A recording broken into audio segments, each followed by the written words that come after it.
We're snorting cap rates and shooting up cash flow here at Deal Junkies.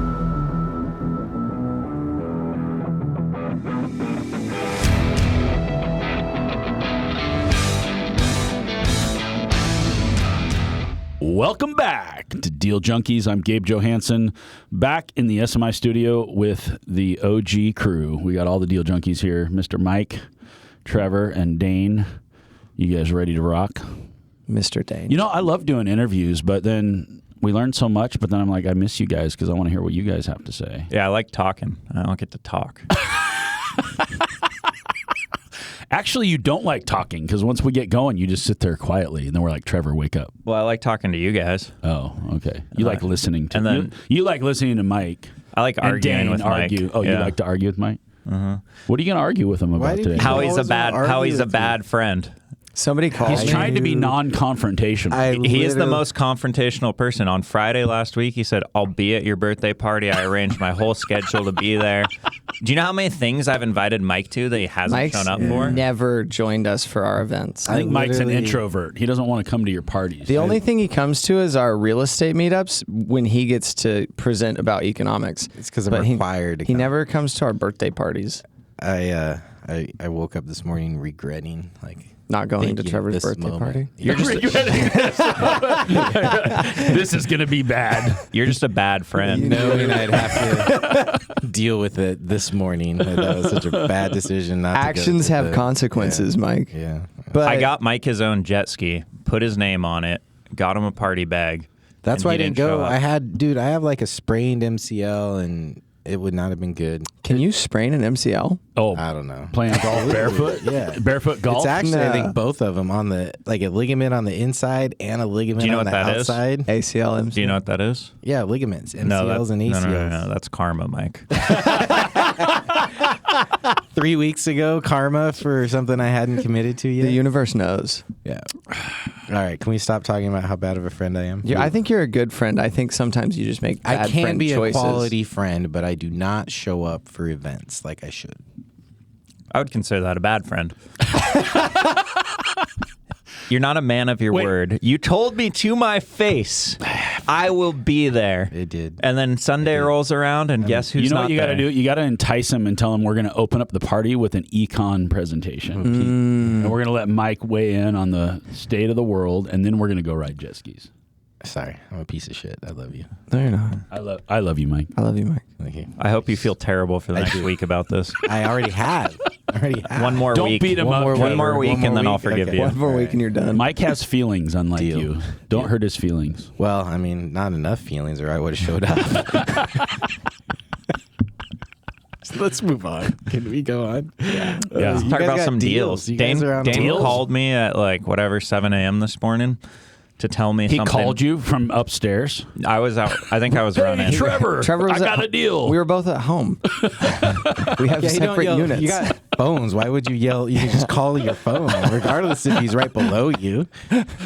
Much more clear audio. convenient. Get a little, Yeah. Can you get a little can with a string on it? Hey, Trevor, I got a deal for Put you. it through the wall. Wake up. He was really excited to tell us about this. He hasn't told me yet. So, I was. so what do you got? Well, I realized that we have a lot of people right now with 1031 exchange money who want to put it in deals with us, and we've been trying to find 5 different deals for them, Just need one. but we can just do it with and that was something we didn't really think about. What?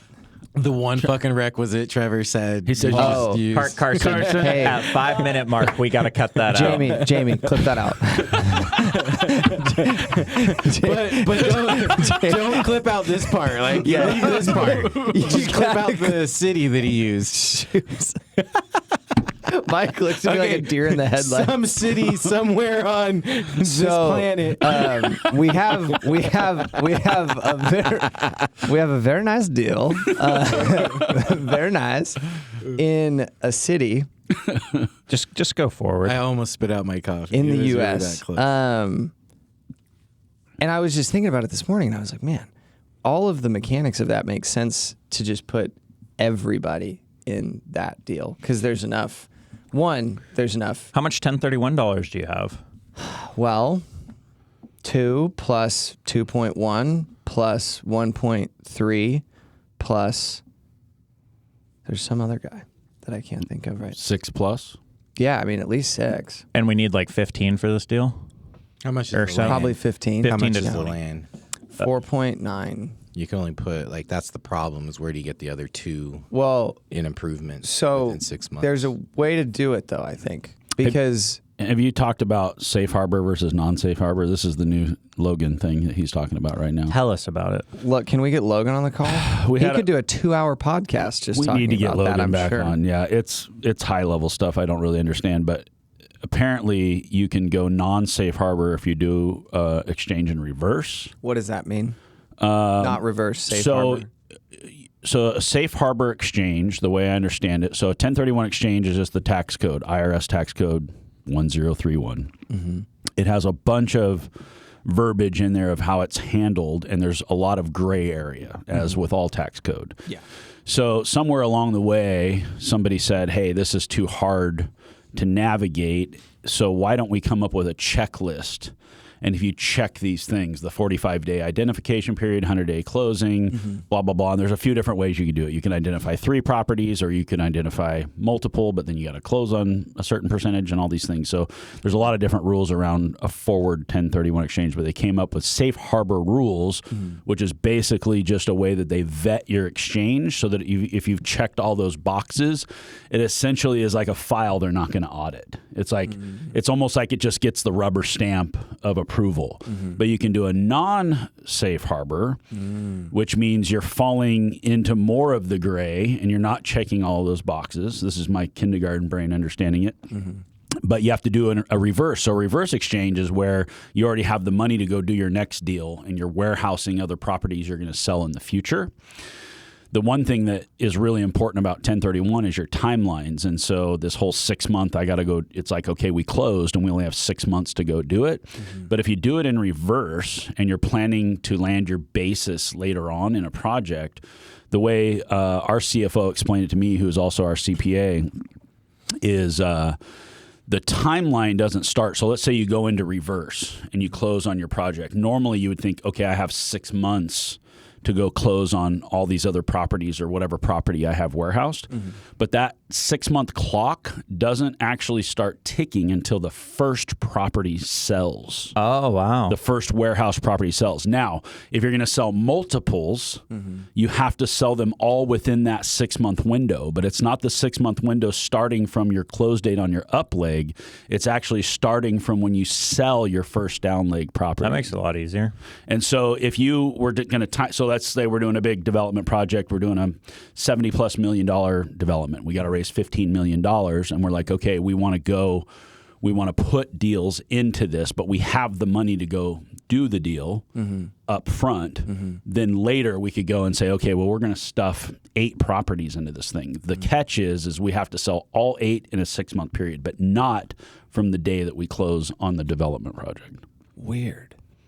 Why? So, but there's I don't write the code. So the reverse exchange, the 6 month clock doesn't start. But going into it, do you have to, before you buy the one property, right? So common sense is you buy the one property and then you have 6 months from then to then relinquish the others, sell the others to then repay yourself. You would think that, and all, what's interesting is, so like I was thinking that you had to warehouse your down leg, so you had to put them basically in a reverse. What you do, well, let's talk about a forward exchange first. So you're talking about the facilitator. Yeah, facilitator. So you never put the money in your pocket. So when you take well, you already have the money. So the way I understand it is you give the money to the facilitator, they buy the new property, and then you have to liquidate properties you own. So this is why a reverse exchange costs 10 times as much, is because they have to go in and basically set up an entity and take title. Correct. Yeah. Right? Yeah. And so I'm not a CPA. Just put that out there. Like this is definitely not my wheelhouse whatsoever. You could be though. No, no. The last thing With this guy Claude, could do with is Claude, be a CPA. But the concept would be then that you, rather than basically warehousing your cash from like in a forward exchange where you're giving the facilitator cash, you're giving the facilitator these other properties and putting those into their name, so that now when those sell, then that basis can land in the next property. But I might have heard this incorrectly.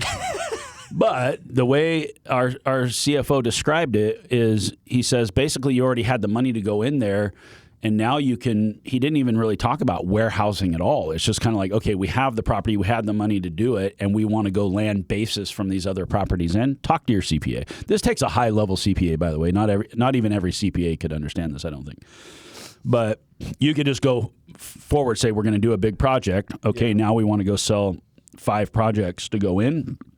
We can do that, and the clock doesn't start ticking on us until we sell 1. Now, my thought process would be we would have to go identify all of those down leg properties to warehouse first, but I think I'm wrong on that. I think you can actually do it afterwards. Yeah. Because it's going to happen before you sell that first one, and that 6-month clock starts. Essentially, once you what sell you're the first doing property. is you're pre-funding capital gains, right? You already have, because you have both. You have the cash and you have the property that has the equity, which will be capital gains.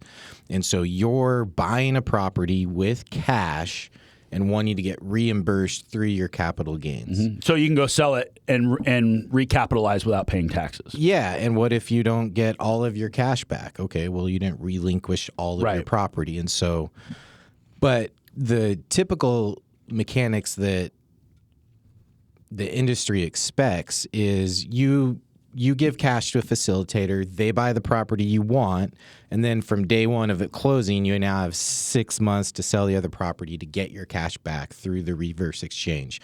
But the difference here is what you're saying is that clock doesn't start until you sell one property. So the beautiful thing is now you can get pretty strategic in what you do sell when you sell. Yes. You can put in 10 properties on the market and then decide which 2, 3, 5, whatever you want to sell. It's like, we need to raise so much, so we bring, 8 properties in the market. We only really need to sell 4, but we don't know which 4 are going to sell, and we need to do it all in 6 months. And so you can go to market with a plan that we're going to sell multiple properties to go in, but it doesn't need to be all of them. It feels like the IRS would really require.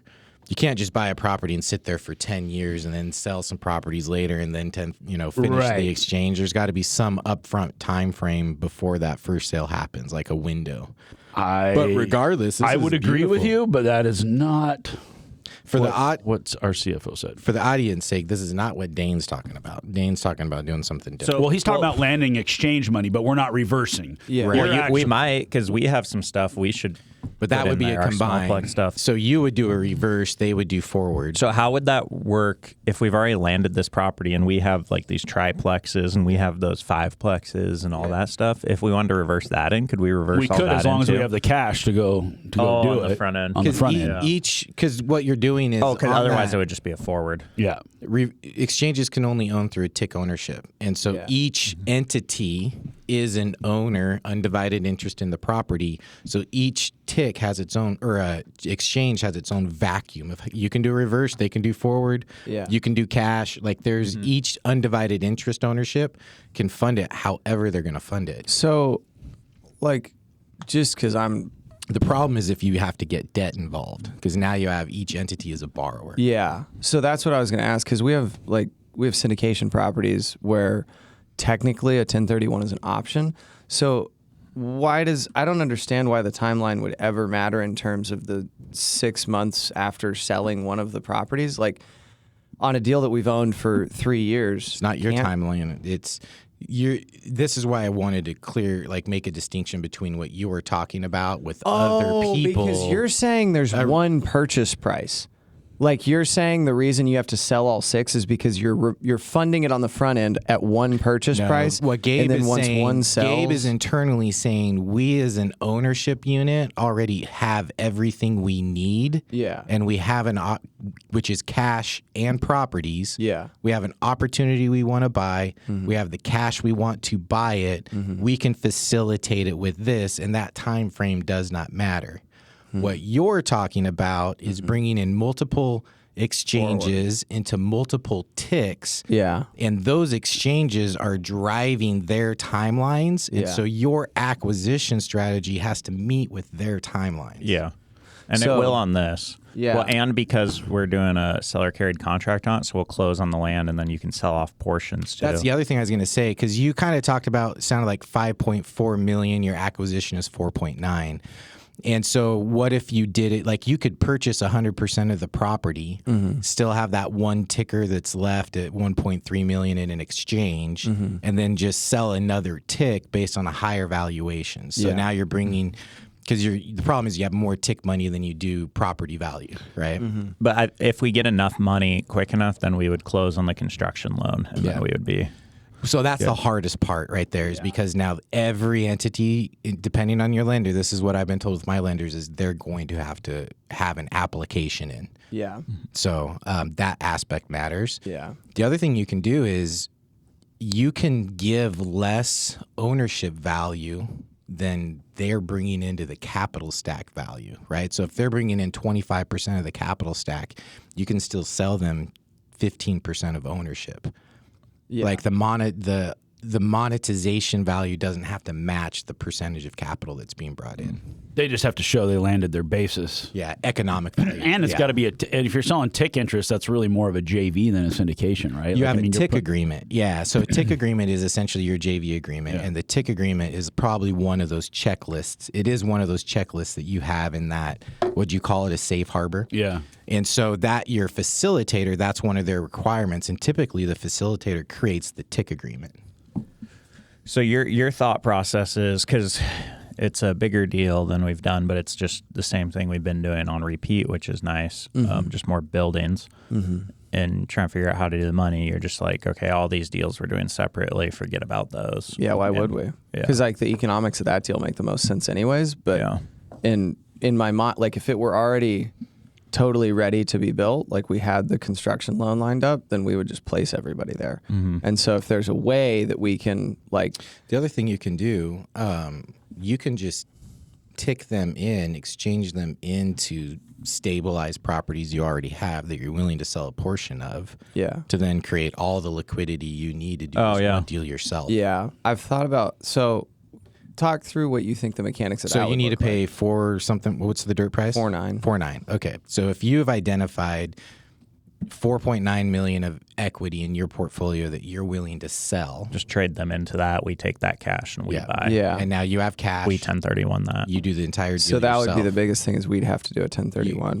But you could do that through reverses, or however you want to do it. Say that again. Oh, yeah. Scenario. Yeah. But the idea is you're selling equity and less That was what I was thinking, is on a couple of our projects where we do have a lot of equity, but it's hard to liquidate. Like, yes.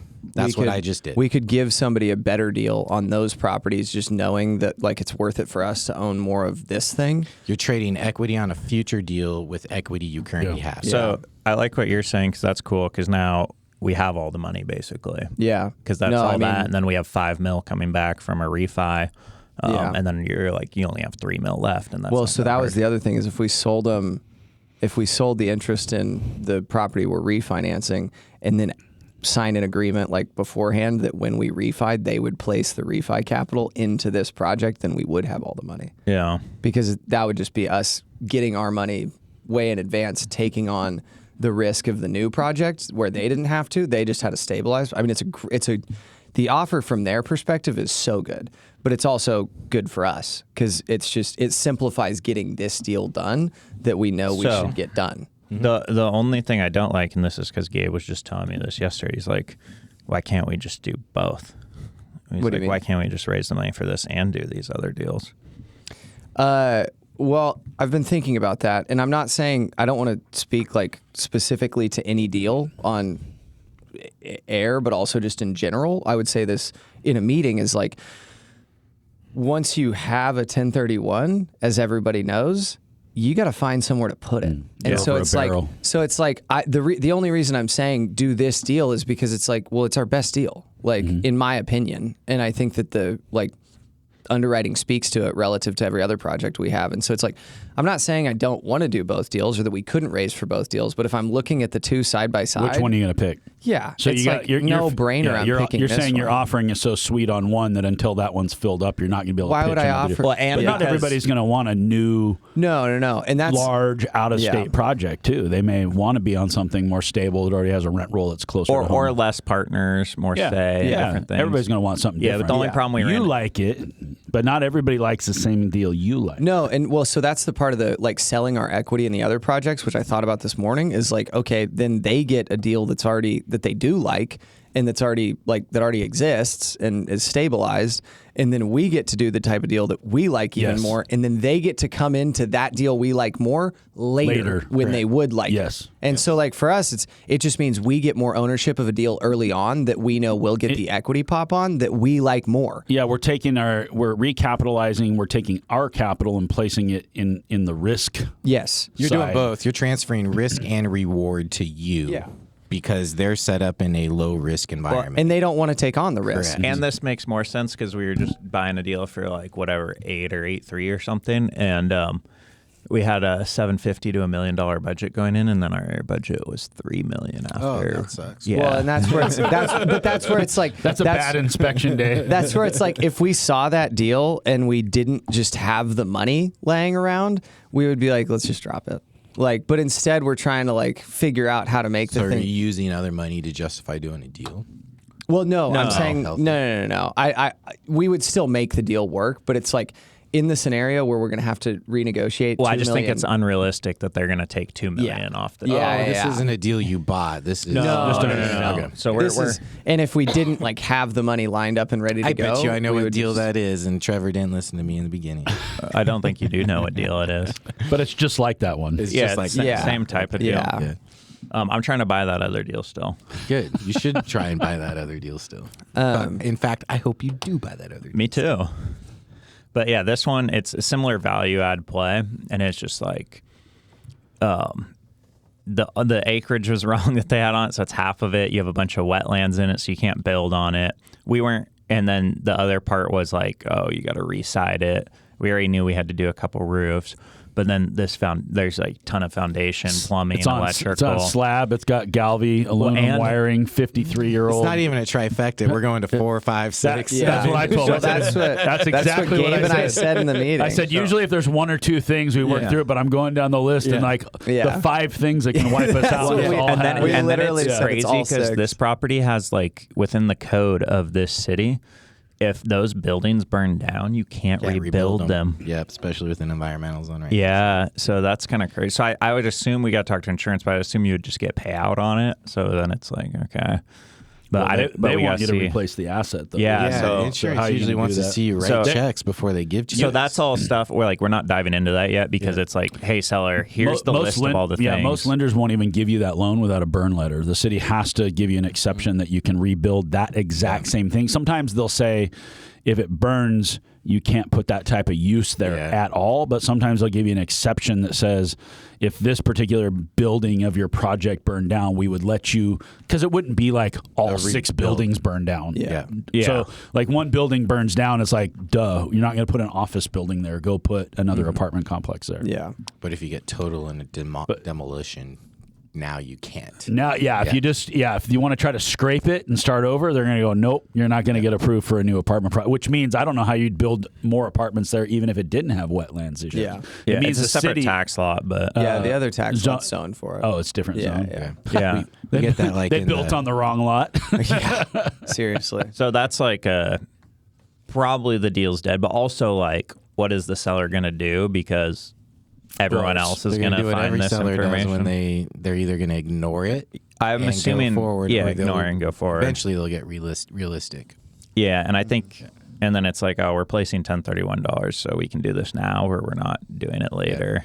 And then that's crappy for them because now you're like selling it for what you bought it for 7 years ago because you didn't know that all this stuff was. Yeah, I had the funnest negotiation on a deal the past few weeks. Really? Yeah, the seller wanted to sell it off market to a developer, but they had it pre-inspected, and there was some foundation thing, but they didn't want to share the inspection report. Oh. It was just like, we're going through this process, and you're like, You're just wasting time. You know, like that has to be disclosed. You know, I'm Hence gonna, the off market. Yes, and it's just so stereotypical. All the parties involved. Then there's like 4 or 5 counters, and on 2 of the counters from the seller, this is the final counter offer, which we countered, and then we got a final counter offer, classic.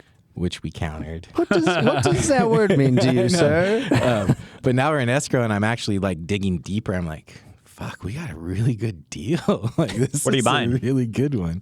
It's 2 lots with a house, and the house is off to one side, and I can build like 3 to 4 other cottages around it. If I tore it down, it might be worth like, I could probably sell it for $100,000 more than I'm paying for it. Do those still get you excited right now after doing like a pretty big Bullshit ton, syndication? Yeah, because it's a whole different level of excitement. It's a different capital stack. Mm-hmm. Because again, syndications are fucking boring.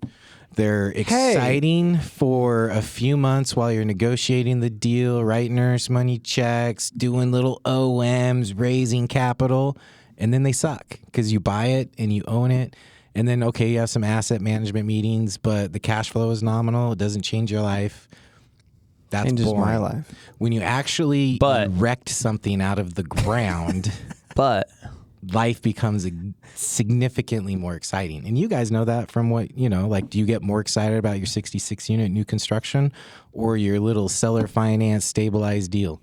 whoa, My new construction one. Okay. I like erecting things more. Now imagine, instead of having 66 units in one site, imagine having 66 units on 11 sites. That sounds like my worst nightmare. But yes, so from a I get that. The difference is now you're affecting multiple parts of town in different ways with different designs. It's just it's a lot more work. I'm affecting an Not entire really. city. It's a lot It's more work he likes, though. Yeah, correct. It's the stuff that ticks boxes. So if it's work you like, if you you look never at work the a day in your syndication, life. what's exciting is if you have delayed gratification. Sorry. And you just look at the math and you're like, today this is not making me a ton, but I get a couple mil when I wait. That's which pretty you cool. have to share. Like, No, to us. To us. yeah, which you guys have to share. Yeah. To me. But I like sharing. I like sharing. I get it, but it's not. When I do the math right now, I'm not your age. Well, 'cause you're I'm taking 20 years older than you. I have Actually, less Trevor's 30 delayed. now. I have less delayed gratification left in my life. Oh, that's Okay, true. so my ratio is different than you when it comes to these well, decisions. so on your smaller deals too, you're just taking on debt partners and you own it outright.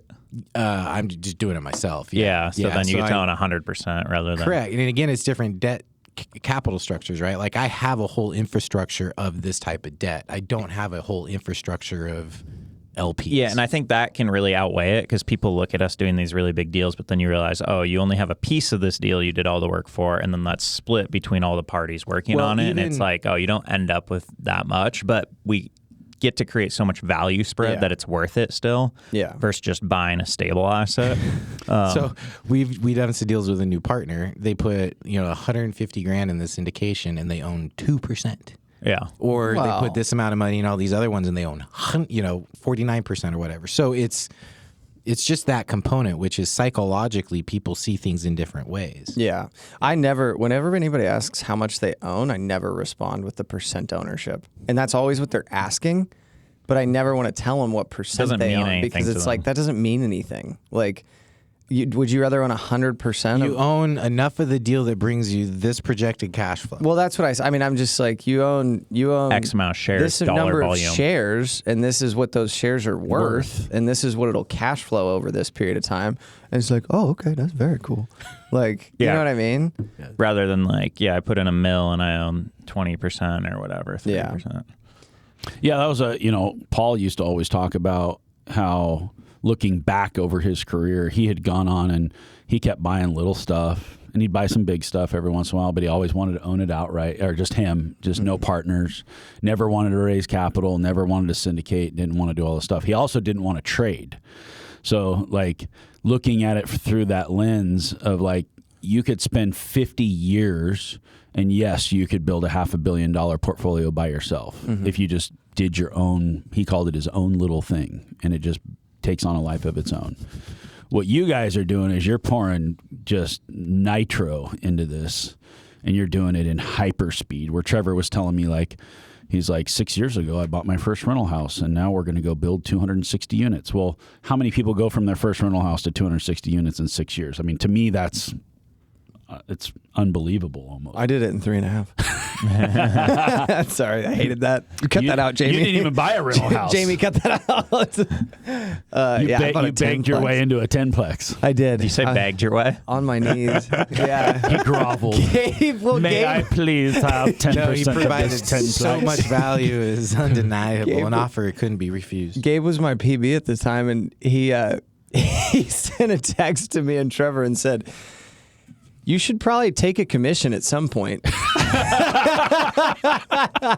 Because I had never taken a commission through him, and you That's were a like, very "What?" fatherly statement. How is your liquidity? I'd like to see you be okay. I think it'd be good for you to just take a little bit of money. And I said, "I'm okay." Like, I don't even remember what I said, but I was like, "I'm fine. I have some money saved up." That was not. I mean, it was some money. I had $5,000. What does that mean? I think he was still working at Dutch Bros when we bought that thing. You were. Yeah. Need to live, dude. He's like, I don't need a commission. I get tips. I have tips. Well, you were telling me, and it was Just kinda, don't tell him I steal from the tip jar. Yeah. Never on would I Tuesdays, ever. though. Don't you dare. It's disgusting. Well, because me and Dane were talking the other night, and it was kind of interesting because I didn't ever think about what Dane did, and I was like, because he was like, I never have to buy another deal again. I'm like set, basically. I was like, yeah, we don't really have. We can just keep what we have. We don't ever have to do anything again. And then I was like, Dane, you did that really fast. And he was like, he brought up the perspective, like, yeah, I was in a lucky spot of like, I had this base level of my parents paying for like these basic necessities of like whatever, 15 grand a year that just jump started me 3 years essentially. I was, more than that. Yeah. yeah, because I was thinking like, how did I do this? Because I was like paying for all that stuff, and I was like, so you got to save up a little bit so you have that, and then you do it, and you're like, I just got to learn here and then jumpstart here because I was in a fortunate enough spot where my parents were like, yeah, I'll pay for your whatever, your cell phone bill and your college. Yeah. You don't have that extra expense. No, I mean, It's called I think drag. I think you have to be extremely grateful for that stuff that you don't really realize at the time. But it's like, in my head, it's like, why doesn't everybody do the thing that I'm doing? Because they're not all Nepo babies like you. You're not. I mean, it's Not like every parent has 15 grand a year to give their kid, okay? I don't even know. I mean, Yeah, that beginning is a big difference when you start to think about it, because Yeah. you start out making minimum wage because you have no skills or anything, and you're like making 30 grand and you have to spend 20 to live off of or whatever you got to Yeah. spend. And it's like, okay, I can't move forward. But then you get to skip that little step and Yeah. think a little bit bigger because you're not worried about just living. no, I mean, I had the opportunity to learn everything while not having to be stressed about like making the income, which sounds awful, but it's also, I think that something that is so weird in like our society potentially is just this idea that like you shouldn't take advantage of the advantages you have. I mean, I don't know if that's I don't know if that's true or not. I don't know. No, if it is. People want to do it on their own. Yeah. On their own, but Yeah. you never do it on No, your you own. can't. You And that's the thing is there's always just levels to it's like I was nowhere near like upper class, but I was in a good enough position where like I didn't have to have stress around money ever. And I didn't realize like until I was probably 23 or 24 that like that was the thing holding so many people back. And like you recognize that probably pretty quickly was that like I just didn't stress around money because you were nervous when we bought our first deal together, like what's going to happen when a capital call comes? And I was like, I'm going to figure out how to pay for it. Like, I mean, and I had some money saved up, but the only reason I could save up money was because I had a little head start. And like, I knew what that property was going to bleed, the first one we bought. And it was like, it's going to be tight, but like, I have to do it. And I can, like, we can make it work. And I just didn't, I don't know that I like processed how massive of an advantage it was because the first property is the hardest one. And then now it's like, okay, we have 14 bank accounts together that have X amount in reserves, and every deal we buy is just easier to like maintain essentially. And you learn more. And you learn so much. Yeah. What you did though is really not normal because most young people, if they're given that opportunity, it gives them the excuse to do less and not more. You used it like I have a friend who's older than I am, and from an early age, like he had a wealthy relative who gave him, the interest off one of their accounts or whatever, just so he had sort of a basic income. And so, he got a couple grand a month or whatever. It wasn't a lot of money, but it was enough to make him never think about money. Yeah. And so he was just like, oh, money is stupid. I don't need money. And so he used it to go. He squandered it. He used it to go be able to ride his skateboard and play his guitar and live a life. I mean, maybe it's the life he wanted to live, and that's great. He wasn't interested in going out and building something. And I think a lot of people will use that as sort of, it'll more handicap them than to use that to get a leg up and go out and build something bigger. So for you to have like the delayed view to be able to look out and go, I could really build something for my future, having these basic needs covered going in. I don't know if you picked 1,000 people, if there would be one person that did what you did, to be honest. I don't know. I mean, I don't credit myself for that. I was just terrified of squandering it. It was a good advantage, and like to Trevor's point, you took advantage of the advantages you had. Yeah. And I that's think good. A lot of people too have a lot of opportunities and they just don't take them. Like even us at times, like we have this big deal that came to us that we can't talk about because I got to sign an NDA. And then like Dane's like, I don't think we should do this. I'm like, someone's presenting this opportunity and we fit this perfect little piece that doesn't seem that hard and doesn't seem like we're providing value because it's so easy to us. But that's why they're calling us for it, is because like we add this specific value of knowing how to do a deal and organize all these pieces. And it's like, all you kind of have to do is say yes. Yeah. I mean, we can't, obviously speak to the specifics of that, but I agree that if every other piece is actually put together, that we should there's do it. more to it, but like just just as an example. It doesn't pass the sniff test. I was thinking for me. about this morning. I was like, if you look at somebody who's wise and you think like, wow, how do they have all that knowledge? What does that person think of the wisdom they have? A wise person doesn't think of their wisdom as wisdom at all. They think of it as common sense. And it's like somebody asks you a question and you answer it and they're like, wow, how did you know that? And it's like, I lived it. Because that's just what it is. Yeah. Like once you have the wisdom, it's not really like this It just special. makes sense. But I think you can also, and Trevor and I had this conversation yesterday, you can sort of discount the wisdom that you have because you're like, oh, well, this seems easy. Well, it's easy to you because you've done it. You've been there. You have the vision for how it works. If you don't have that, then it's wisdom. It looks like wisdom from the outside looking in, but on the inside, it just looks like, oh, well, this just makes sense. Yeah, because there's so many like brokers who own some stuff but don't know how to do these deals, and it's like you feel like they should know how, or like you're saying like these people aren't helping their clients because they aren't figuring out like a plan. Like, what are you doing with this money? And it's like, that's step one. Yeah, somebody calls and goes like, I'm interested in potentially selling. And the first thing is like, okay, how much do you want? And then they pick up the phone and go, I got a guy who wants to sell, and never stop to go like, why do you want to sell? And where'd you come up with that number? And what do your rents look like? And have you thought through this? And what are you going to do when the tax bill comes? And are you going to buy some, to stop and really do a needs assessment and figure out where the seller is at. And that's something that I think all of us in this room have gotten good at, is we understand how to really dig in. And a lot of times sellers don't know what they want. You got to help them figure out what it is they're really going after. All we're doing as investors or brokers is just solving a problem. But if you don't know what the problem is, then all you're doing is throwing darts at the wall, hoping that, there might be one solution, and I'm just going to throw darts at the wall and hope that one of those darts hits the solution. Yeah. Like you can just zero in and figure out exactly what's going on. I think I'm a horrible broker because I probably talked more people out of selling their properties than I've talked in. It's like, that's a good broker. That's why I stopped brokering. I could have made a commission on that thing. It's like, oh, they want to sell, and I'm like, why would you do that? Why don't you just refinance it and we'll go buy another one or whatever? You know what I mean? Like, because I always looked at it from a partner perspective. Like I put myself in their shoes and thought about what is it you're actually trying to accomplish. But I think that, as whatever part of the game you're in, if you're brokering, you're investing or whatever, I think it's super important to understand the human element of what this is. It's not just all buildings and spreadsheets and due diligence and all that. Like there are people on the other side of these deals that need something out of it. They bought it for a reason and they need something out of it. And I think in the short term, the transactional broker wins, obviously. Like the person who says, yeah, let's just sell it. Let's list it and get it on the market. I can sell that thing. But in the long term, that's why you've won.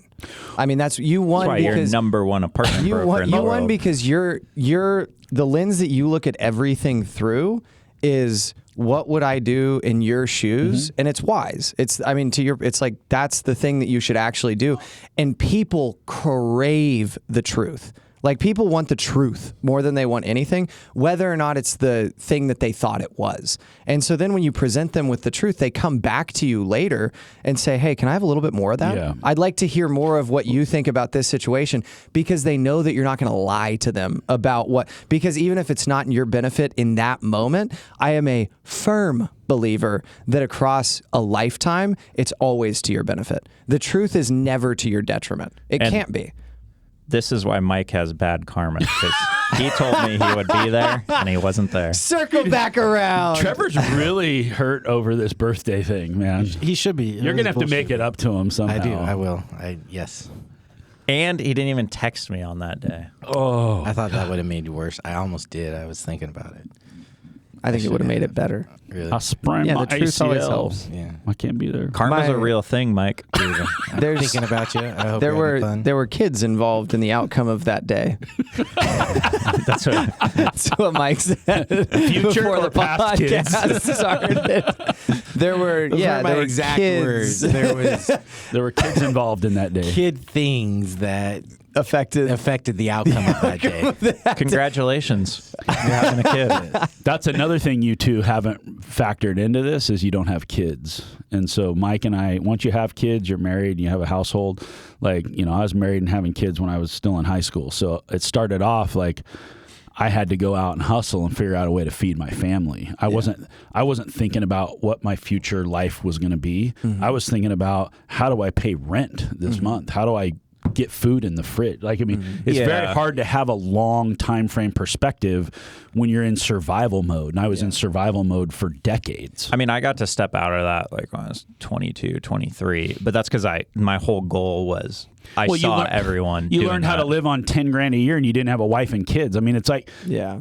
So here's what I think. Yeah, about but still, like I had the foresight because I saw what everyone was doing. And I was like, okay, the end goal of this job is to have enough passive income to cover your. That's what everyone is trying to do, but they're trying to do it by 65. And I was like, how do you shorten that? not Pull the future everybody's forward. trying to do it. Everybody listening to this podcast might be trying Well, that's to the do whole it. goal of working, right? Is Not to get even to everybody retirement. who listens to this podcast. This is the wisdom. whole This is goal- what Gabe's talking about. When it makes sense to you, you think that that's what makes sense to everybody the else. The whole goal is to get out of where you're at now and into a different place with a very limited amount of information and experience. So we define that in this way. And what you see from everyone who gets in and takes steps and has success and stays is that definition no longer has a very finite purpose and time frame. I think that to go back to Gabe's conversation on the kids, though, like that was the whole reason that I did everything that I did. Not because I have always wanted kids. I mean, I could have had a kid at. He wants like 12 of them too.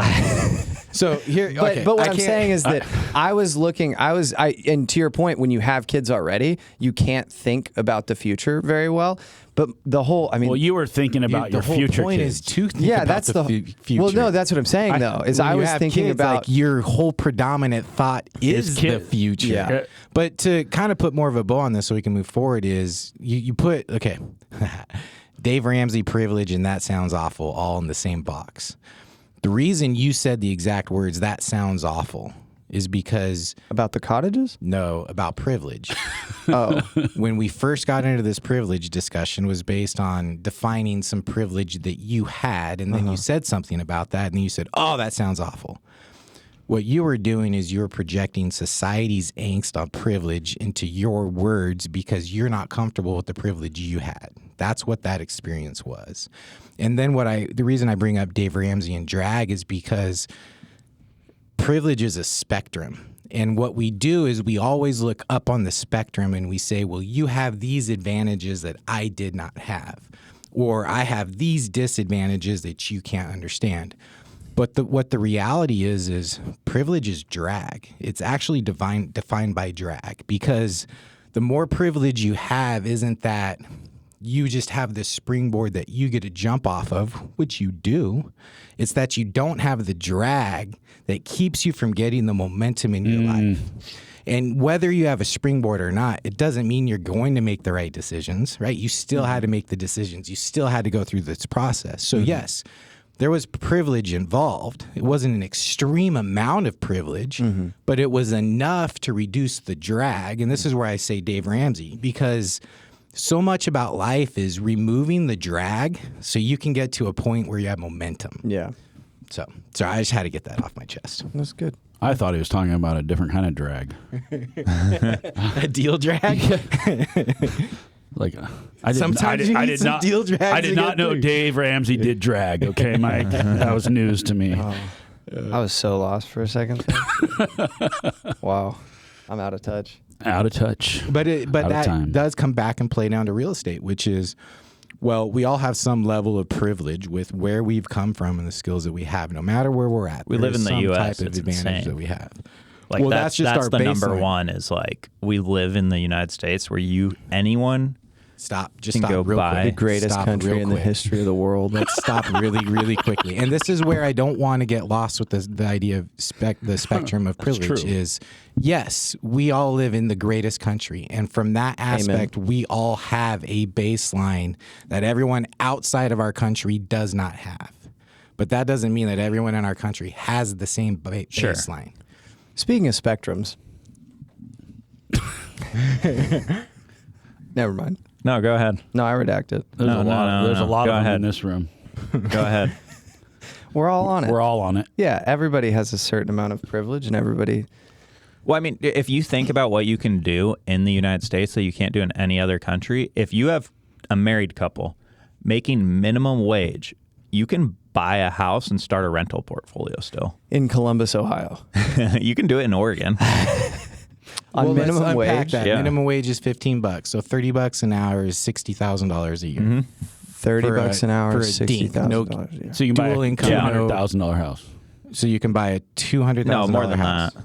More than that. Not much How many home? I mean, I was making rentals can- 48,000 when I did it. So 96,000 for a couple. Whoa.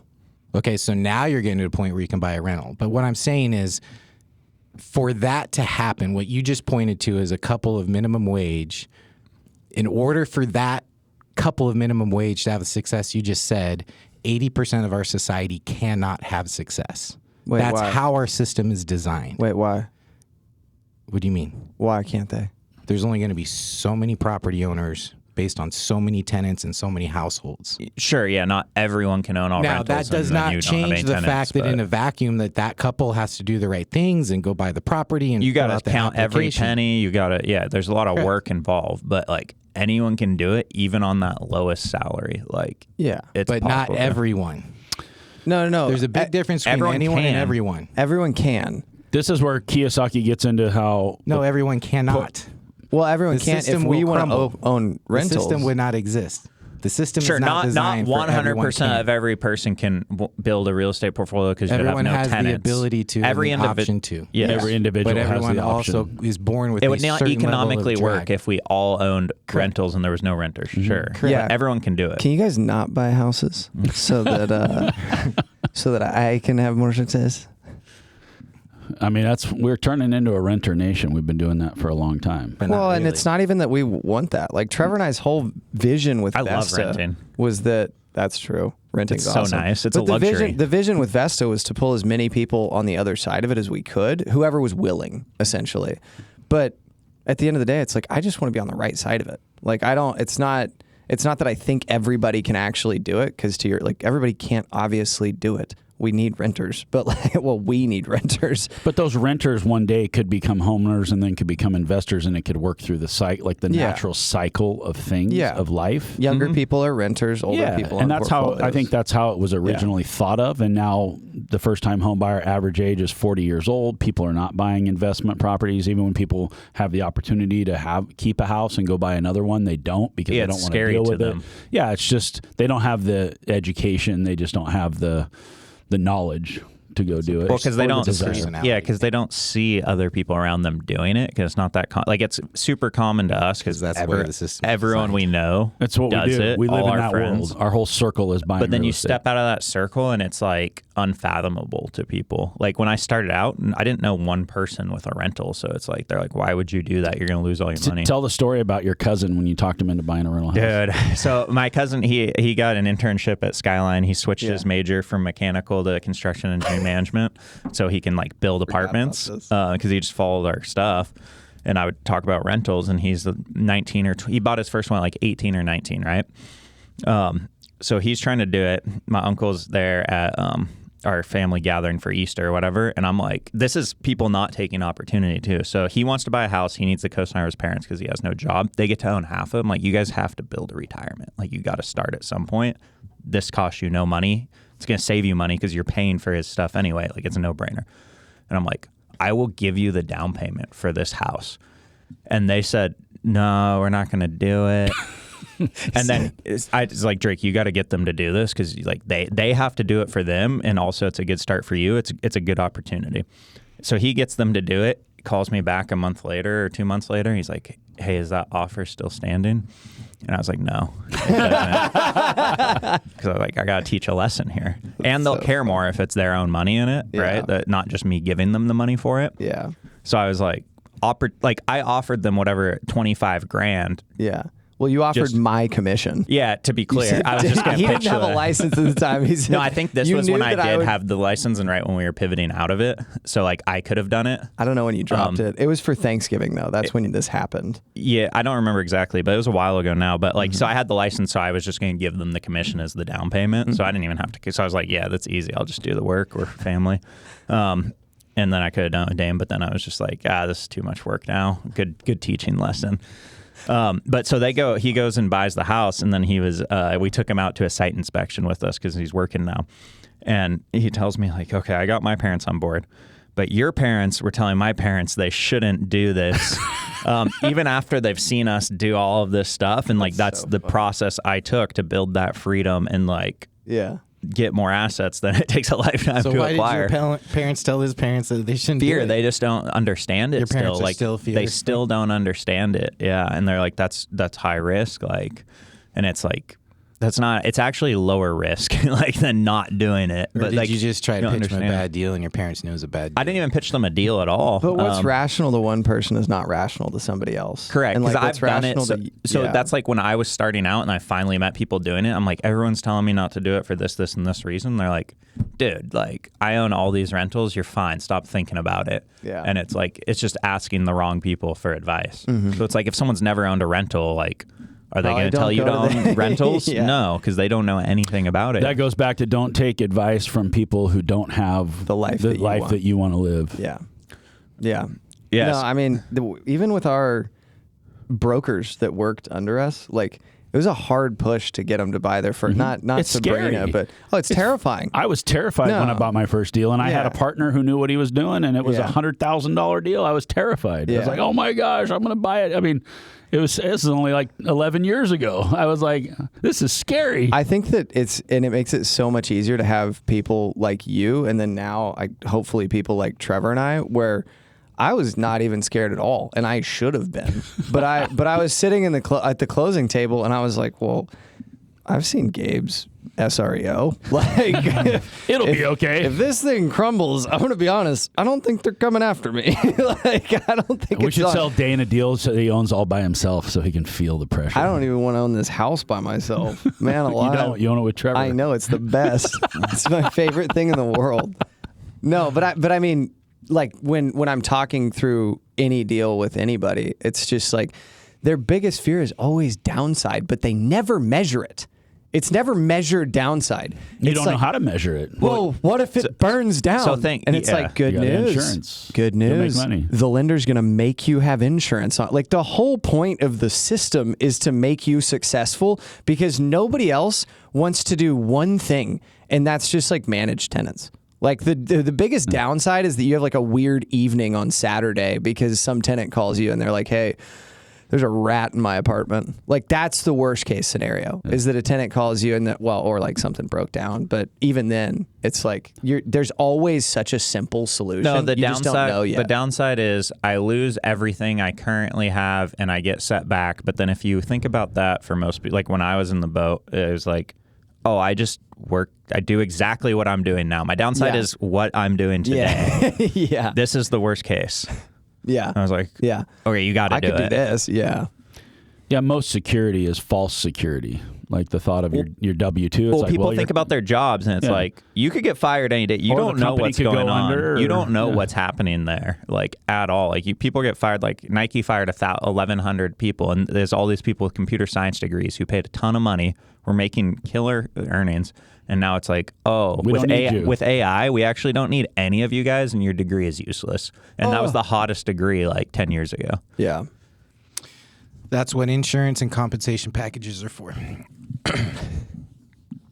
golden handcuffs. No, that's just. Yeah, no. Well, like when I was working at that job and people saw like as I was buying rentals and like they'd make fun of me for driving a Prius because they're all driving trucks and all this stuff, and I'd be like, "How much money do you have saved?" And I'd be like, "I have $50,000 right here. You want to see it?" And they'd be like, "How do you have that?" And I was like, "I make $48,000 and I have 50. You don't make have a truck." 150 and you have 0." Yeah. And then I would build them financial plans for like 50 and 40-year-olds, and they'd be like, "Whoa!" I'd be like, "Guys, make more, spend less, invest the difference. Super simple." And like most people don't do that. And then there's a few who actually were like, "Oh, okay, cool." And they're like, "Hey, I just saved 10 grand this month." I was like, "Nice." I believe you. And then it's crazy because you go show them like, "Hey, if you go put this in your 401k and then wait 20 years, let me plug in this little calculator for you. Look how much it's worth." Now think you do that every single month for the next year. Yeah. Because like my whole thought process was the first 2 years I maxed out my 401k. And then I was like, oh, I'll have $3 million or whatever it is, but I never need to put another dollar in this thing. Mm-hmm. And then I got in the pickle where I lost all my money and had to sell that to pay it off. But a real pickle. A pickle I told you to avoid. yeah. Sometimes you have to live through the pickles to understand the lessons. That was they more teach valuable than your college degree. You. That's true. It was super valuable. Yeah, I was glad I did that. That was a $100,000 pickle. I'm glad I did it. That was awesome. That was a $700,000 pickle or something. The most expensive pickle ever sold. The golden pickle. Pickles. Everybody loves pickles. Stop. All right, we're going. Let's go. Let's wrap. All this right. All right. Carson, were there some viral moments in there? Welcome to the show, Carson. Carson sits in here with us now. He's going to be like our Jamie. We're going to have him start pulling up some We cool asked him stuff. to get some viral clips, and he told us I You can't do guys viral told him clips to without scratch any out the viral moments. virality. Can you pull up some memes for us to look at so we can talk about memes? That's how I learn. I don't learn anything unless I'm reading memes. That's how I gather all of my knowledge. That's how I So learned can you about just turn- 1031 exchanges. Turn this whole podcast into a meme for me, please. Welcome to the show. All right. Hey, Deal Junkies, if you want to book a call with us, is anyone booking calls with us? Yeah. Nobody wants to talk to Trevor, get a financial plan on how to save 10 grand a month? No, we want to talk about deals. Deal Yeah, Junkies. I've talked to people across the nation about their deals and helping them figure out how to do a deal, how to get into a deal, how to get out of a deal. So it's been cool. All right. So Trevor wants to talk to you at dealjunkiespodcast.com. It's free. Hey, Deal Junkies, we love you. And please share us with someone you love. And we'll see you next time.